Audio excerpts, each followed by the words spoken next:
आपकी अदालत एक रजत शर्मा जी का कार्यक्रम है, उसमें गए थे तो उनसे पूछा उनने कि कांग्रेस के नेता आप पे आरोप लगाते हैं कि आपने मध्य प्रदेश को नशे का एक गढ़ बना दिया है। तो मोहन यादव जी ने कहा कि वो जिनने ये आरोप लगाया, मतलब मैं कांग्रेस के अध्यक्ष, वो रात को उनने इतनी पीली कि सुबह तक उतरी नहीं, तो वो जैसे उठे और ये आरोप लगा दिए। तो और अगर आप पे मेरे पे शंका है तो मैं मेरी कोई भी टेस्ट कराने के लिए तैयार हूँ, आपके साथ, अकेला नहीं करूंगा, आपको भी चेक करूंगा। अगर मेरे में कुछ गड़बड़ निकली तो मैं राजनीति से संन्यास लूंगा।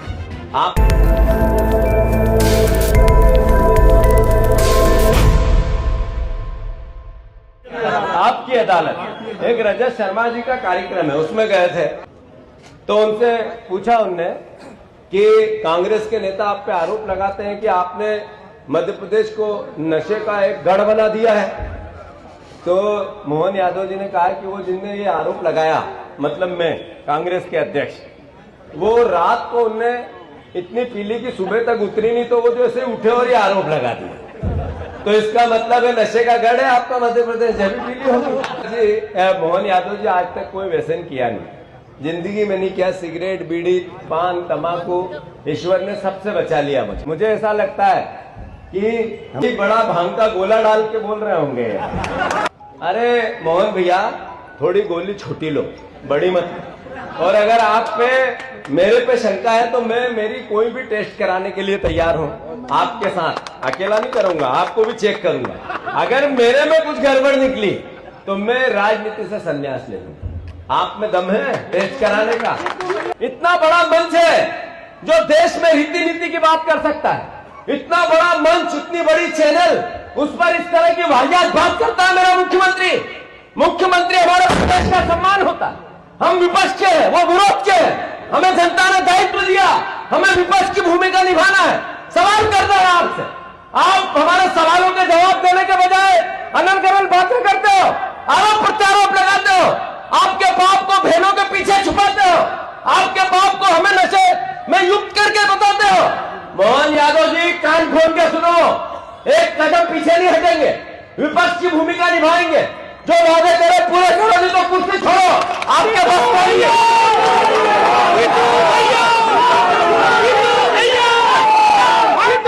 Make in India, make in India, make in India, याद है आप लोगों को? बीजेपी, आरएसएस पिछले 20 साल से, 30 साल से, 40 साल से स्वदेशी अपनाओ, देश बचाओ करती थी। यही शिवराज सिंह चौहान जी थोड़ा लंबे वाला पजामा पहन के कहते थे, स्वदेशी बचाओ, स्वदेशी अपनाओ, देश बचाओ। कहते थे नहीं कहते थे? अरे बताओ, कहते थे कि नहीं कहते थे? अभी स्वदेशी का जो नारा है, कुछ नहीं करना, अभी चाइना में है नरेंद्र मोदी। कहां पे है? चाइना में। अभी कोविड में कहा था कि चाइना के माल का बहिष्कार करो, याद है आप लोगों को? पत्रकार बंधु, याद है आप लोगों को? चाइना के माल का बहिष्कार करो। मोदी जी, जो पेन होता है उनके पास, पेन, ये पेन होता है उनके पास मोल ब्लैक का, 1 लाख रुपए का, ये है अमेरिका का। हम यहां लगा है, देख लेना धीरे से जूम करके। घड़ी रोलेक्स की होती है, वो है स्विट्जरलैंड, 8 लाख रुपए का। सूट अरमानी का होता है, अमेरिका का, 10 लाख रुपए का।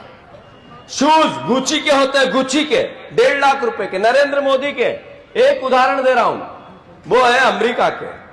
चश्मा रेबन का पहनते हैं नरेंद्र मोदी, वो जो सबसे महंगा चश्मा अगर कोई आंखों का भी है तो वो नरेंद्र मोदी का है, और विदेश का, देश का नहीं।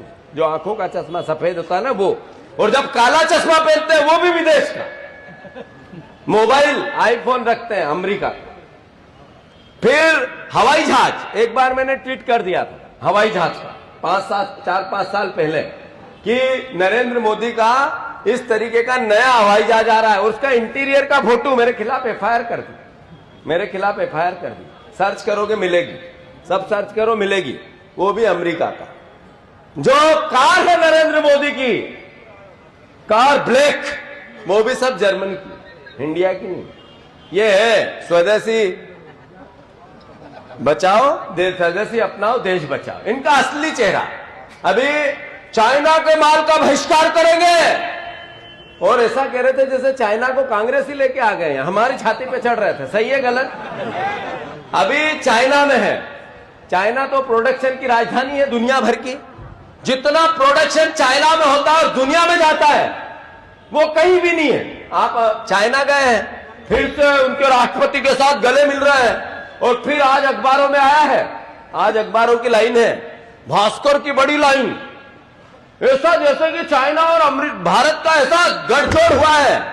अरे देश को गुमराह करने वाले इन लोगों ने देश के वोट की चोरी, देश को ओबीसी आरक्षण में शिवराज सिंह चौहान ने देश को प्रदेश के सामने झूठ बोला।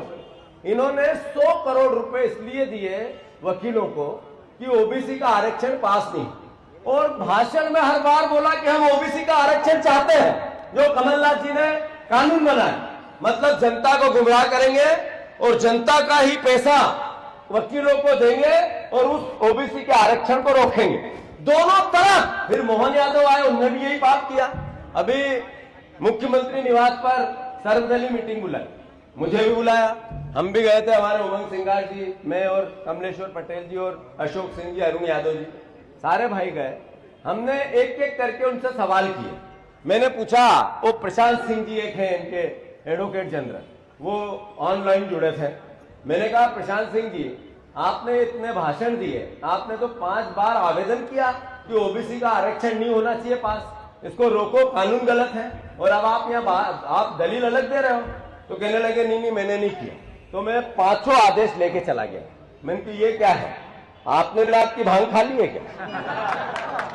तो इस तरह के लोग हैं, ये झूठ बोलते हैं, आंखों में धूल झोंकते हैं, मिर्ची झोंकते हैं, अद्भुत कल्पनी, डराते हैं, धमकाते हैं।